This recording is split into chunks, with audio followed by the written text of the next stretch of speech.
Oman উপকূলে অবৈধভাবে প্রবেশের চেষ্টা করার সময় ৩ এশীয় নাগরিককে আটক করেছে রয়্যাল ওমান পুলিশ। মুসান্দাম গভর্নরেটের খাসাব উইলায়াতে উপকূলে কোস্টগার্ড ইউনিট নৌকা থামিয়ে অভিযান পরিচালনা করে এই ৩ জনকে শনাক্ত করে ও আটক করে। প্রাথমিক তদন্তে জানা গেছে তারা অনুমোদন ছাড়া ওমানে প্রবেশের পরিকল্পনা করছিলেন।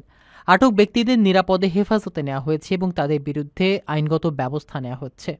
আরোপি জানিয়েছে তারা অবৈধ অনুপ্রবেশ রোধে নিয়মিত টহল ও নজরদারি জোরদার করছে। সাম্প্রতিক সময়ে সমুদ্রপথে অনুমোদিত প্রবেশের ঘটনা বেড়ে যাওয়ায় কর্তৃপক্ষ সতর্কতা বাড়িয়েছে। কোস্টগার্ড ইউনিট অবৈধ নৌকা ও প্রবেশের চেষ্টায় পর্যবেক্ষণে সক্রিয়ভাবে কাজ করছে। স্থানীয় জনগণকেও সতর্ক থাকার পরামর্শ দিয়েছে। বিশেষ করে উপকূলীয় এলাকার বাসিন্দাদের ও নৌপরিবহন ব্যবহারকারীদের নিরাপত্তা ও আইন মেনে চলার গুরুত্ব পুনর্ব্যক্ত করা হয়েছে।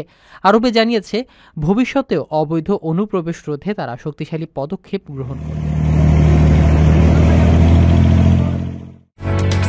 ওমানের সেরা রেট দিচ্ছে বাংলাদেশি প্রতিষ্ঠান গালফ এক্সচেঞ্জ।